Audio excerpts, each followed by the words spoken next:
Bismillahirrahmanirrahim. Assalamualaikum warahmatullahi wabarakatuh. Alhamdulillah, salatu wassalamu ala Rasulillah wa ala alihi wa ashabihi wa man tabi'ahum bi ihsan ila yaumiddin. Allahumma shalli ala Muhammad wa ala ali Muhammad kama shallaita ala Ibrahim wa ala ali Ibrahim fil alamin innaka Hamidum Majid. Sahabat UIM yang dirahmati Allah Subhanahu wa taala, bersyukur atas karunia Allah Subhanahu wa taala dan bersalawat atas Rasulullah sallallahu alaihi wasallam. Allah yang memberikan nikmat kepada kita dan Rasulullah dengan petunjuknya, dengan jalan yang ditunjukkan oleh Allah Subhanahu wa taala, membimbing kita, mengarahkan kita, dan kemudian membawa kita menuju jalan keselamatan, sehingga nanti mudah-mudahan sampai akhir kiamat nanti kita menuju jalan surganya Allah Subhanahu wa taala. Sahabat UIM yang dirahmati Allah Subhanahu wa taala, hari ini kita akan membahas terkait dengan sebuah tema, ya, anak investasi yang tidak ternilai, ya. Sering di antara kita, ya, melihat anaknya, kemudian anaknya sebagai hal yang biasa saja. Ya, ada yang anak yang diberikan anak 1, 2, 3, 4, 5, bahkan tidak ada juga yang kemudian misalkan diberikan anak lebih dari 10. Itu adalah sebuah karunia Allah Subhanahu wa taala. Namun terkadang kaum muslimin melihat anak itu adalah ya satu perhiasan dunia saja, ya. Anaknya cantik, anaknya comel, anaknya lucu, dan yang lain itu saja yang mereka amati.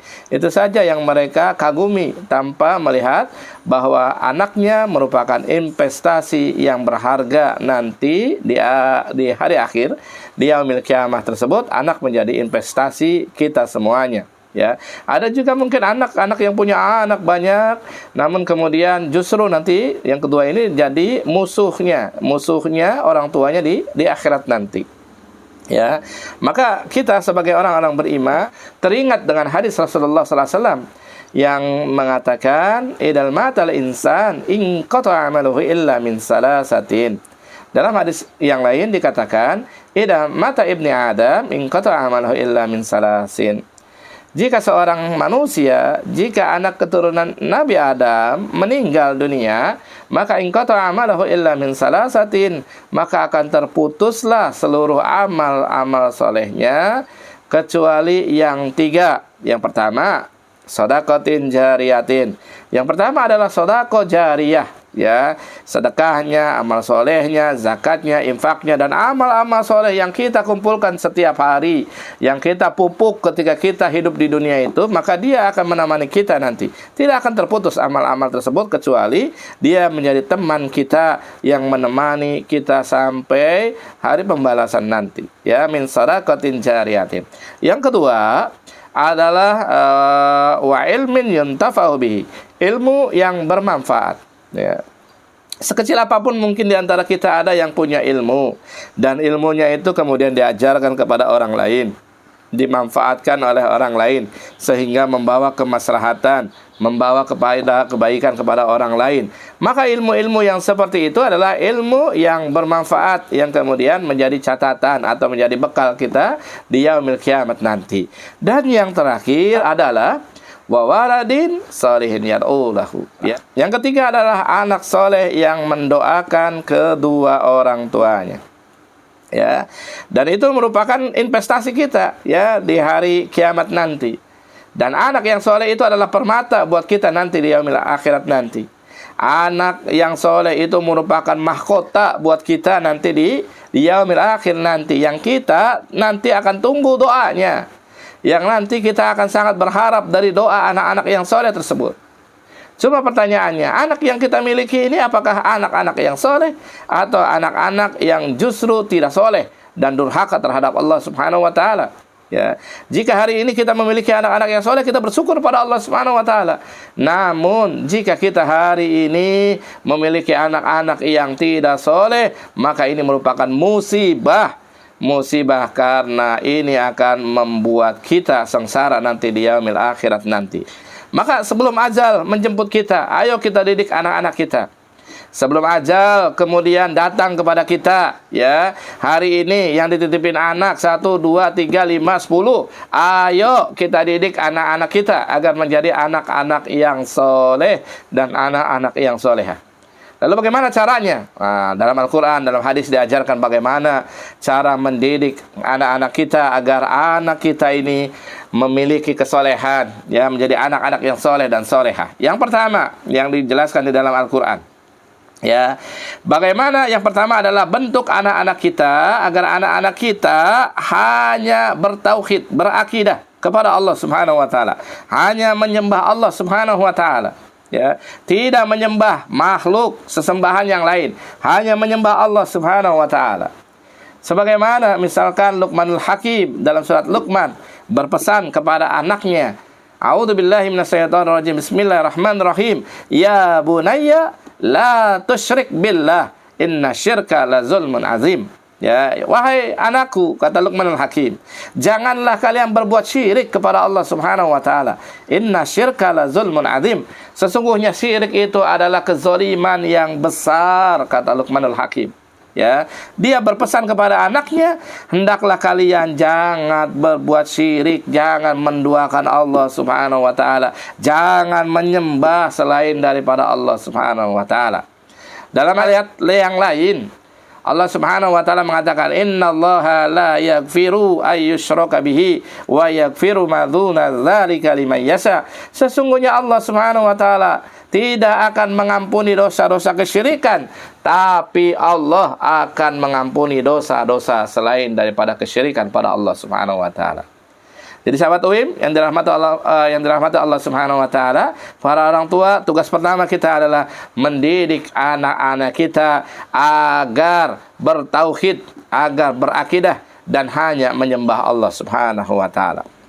Ini langkah yang pertama ketika kita ingin mendapatkan anak-anak kita soleh dan solehah. Langkah yang kedua adalah ajarkan anak-anak kita untuk beribadah kepada Allah Subhanahu wa taala. Ya, sebagaimana misalkan dalam ayat seterusnya Luqmanul Hakim mengatakan dalam surat Luqman, ya bunayya aqimis shalah wa'mur bil ma'ruf wanha 'anil munkar wasbir 'ala ma asabak. Wahai anakku, hendaklah kalian menegakkan salat, maknanya beribadah kepada Allah Subhanahu wa taala. Ya, hendaknya kalian menegakkan salat, gitu ya. Salat merupakan ibadah yang paling utama karena tiang daripada agama dan amalan yang pertama dihisab oleh Allah adalah salat. Ya, sehingga kemudian dalam ayat ini kemudian Luqmanul Hakim berpesan, ya bunayya aqimis shalah, tegakkan salat. Maknanya Luqmanul Hakim sedang mengajarkan anaknya untuk beribadah kepada Allah Subhanahu wa taala. Kemudian ma'mur bil ma'ruf, kemudian menyerulah kepada hal-hal yang ma'ruf, hal-hal yang baik, wanha 'anil munkar, dan cegahlah perbuatan-perbuatan munkar, wasbir 'ala ma asabak, dan kemudian bersabarlah terkait dengan musibah, ujian yang kemudian datang kepadamu. Ya, jadi yang kedua, sahabat UIM yang dirahmati Allah Subhanahu wa taala, bapak-bapak, ibu-ibu yang dirahmati Allah Subhanahu wa taala, jika ingin anak kita soleh dan soleha, maka ajarkan anak kita ini untuk beribadah kepada Allah Subhanahu wa taala. Langkah yang kedua. Langkah yang ketiga, sahabat UIM yang dirahmati Allah Subhanahu wa taala, dekatkan anak-anak kita ini dengan Al-Qur'an. Bagaimana ruhnya adalah ruh Al-Qur'an, otaknya adalah otak Al-Quran, kesehariannya adalah keseharian Al-Quran, aktivitasnya adalah aktivitas Al-Quran. Bagaimana mereka dekat dengan Al-Quran? Karena Rasulullah SAW mengatakan, Iqra'ul Quran fa innahu ya'ti yaumal qiyamah safi'an li ashabihi. Bacalah Al-Quran, karena Al-Quran itu pada yaumil qiyamah, pada hari kiamat nanti menjadi syafaat untuk orang-orang yang ahli dalam membaca Al-Quran. Itu ya. Jadi yang ketiga adalah dekatkan anak-anak kita dengan Al-Quran, sehingga mereka ruhnya diisi dengan Al-Quran, fikirannya diisi dengan Al-Quran, dan aktivitasnya terisi dengan Al-Quran. Kemudian yang keempat, ya, sahabat UIM yang dirahmati Allah Subhanahu wa taala, langkah yang keempat yang harus kita lakukan ketika kita ingin menghasilkan anak-anak yang soleh dan soleha, yaitu yang kemudian dekatkan atau kondisikan anak-anak kita itu agar berada pada bi'ah, pada lingkungan yang baik. Ya, lingkungan yang baik itu menentukan anak menjadi soleh atau tidaknya. Lingkungan yang baik insya Allah akan menjadikan anak-anak kita menjadi baik. Lingkungan yang buruk, maka itu pun akan membentuk anak-anak kita menjadi anak-anak yang buruk. Maka sahabat UIM, hendaklah kita ya menempatkan anak-anak kita itu di lingkungan yang baik. Karena hadis mengajarkan kepada kita, Rasulullah mengajarkan agar kita berteman dengan tukang minyak wangi dan janganlah berteman dengan pandai besi. Rasulullah SAW mengajarkan kita hendaklah berteman dengan tukang minyak wangi. Kenapa? Karena bisa saja kita mendapatkan minyak wangi dari orang yang jualan minyak wangi dan akhirnya kita terbawa wangi. Atau yang kedua, kita membeli minyak wangi tersebut dan kemudian kita terbawa wangi. Atau minimal enggak diberi, enggak beli gitu ya, tapi kemudian kita terbawa wanginya. Tapi kalau misalkan kita berteman dengan pandai besi, maka ya kita bisa terbakar di dalamnya, atau minimal kita terbawa bau dari pandai besi tersebut. Begitulah sebuah bi'ah, sebuah lingkungan. Kalau kita ingin anak-anak kita menjadi baik, maka tempatkan di lingkungan-lingkungan yang baik, ya. Anak kita pengen menjadi soleh, maka tempatkan di lingkungan-lingkungan soleh. Dari kecil, misalkan anak kita, biarkan mereka berinteraksi di masjid, biarkan. Ya, anak kecil ribut itu biasa, ya, namanya juga anak kecil. Ya, anak kecil itu kemudian belum bisa diatur sholatnya, ya biasa, ya, namanya juga anak kecil. Namun kemudian kita yang mengarahkan sedikit demi sedikit, ada agar anak-anak kita itu kemudian sholatnya tertib, tidak berisik. Tapi lingkungan mereka, ajak mereka dari awal untuk di masjid. Jangan sampai usir anak-anak kita dari masjid. Biarkan mereka berinteraksi di masjid. Ya, masjid yang kemudian banyak anak-anaknya meskipun ribut dan yang lain-lain adalah anugerah. Ya, tapi masjid tenang sepi tapi anak-anaknya nggak ada, musibah. Ya, karena disitulah nanti generasi-generasi pilihan, generasi-generasi terbaik, generasi-generasi yang akan meneruskan perjuangan lahir dari masjid. Ya. Hari ini tempatkan anak-anak kita misalkan di rumah-rumah Quran, di rumah-rumah tahfidz. Hari ini ada TK, TVA. Tempatkan anak-anak kita usia-usia dini, tempatkan mereka di situ. Udah besaran dikit, SMP, SMA, masukkan ke pondok pesantren. Ya, biar mereka mengenal Allah Subhanahu wa taala, mengenal Rasul, kemudian beribadah kepada Allah Subhanahu wa taala dan berjuang dengan agama Rasulullah sallallahu alaihi wasallam. Di pondok itu pembiasaannya adalah pembiasaan Al-Quran, pembiasaannya adalah beribadah pada Allah Subhanahu wa taala. Maka biarkan mereka agar kemudian mereka terbentuk karakternya menjadi karakter-karakter yang baik.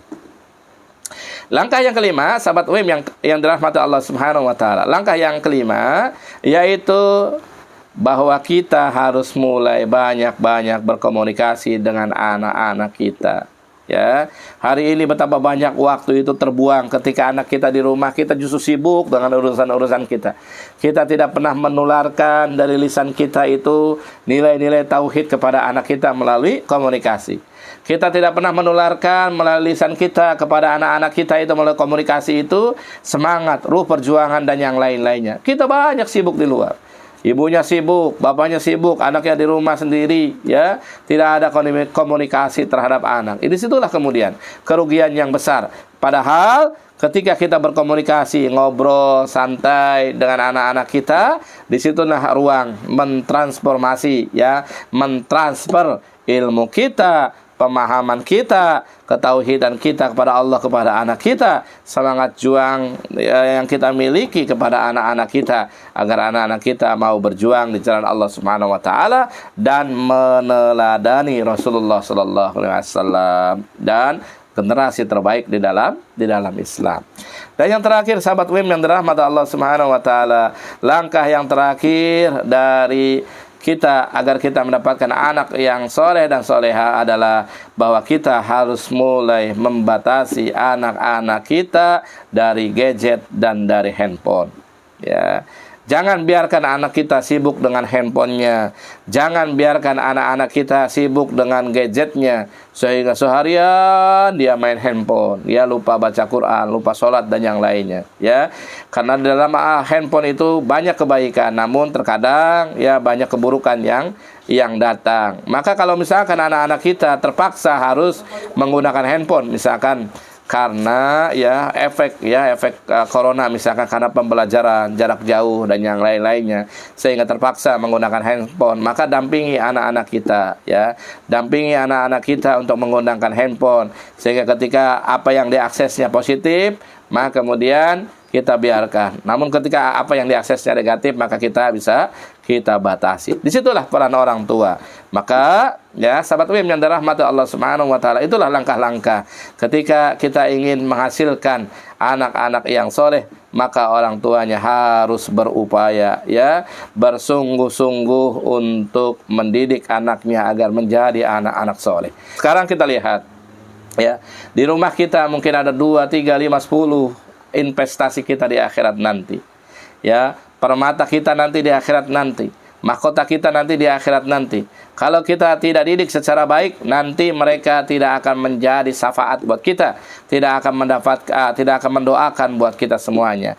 Maka mau nggak mau hari ini kita harus berusaha mendidik anak-anak kita semuanya dengan pendidikan Al-Quran, dengan pendidikan hadis Rasulullah SAW, dengan pendidikan sirah nabawiyah, sehingga kemudian anak-anak kita bisa menjadi anak-anak yang soleh dan soleha, yang insya Allah nanti menjadi investasi yang tidak ternilai buat kita semuanya di hari akhirat nanti. Qulu qali hadza wastaghfirullah li wa lakum wa sa'iril muslimin wal muslimat innahu huwal ghafurur rahim. Assalamualaikum warahmatullahi wabarakatuh.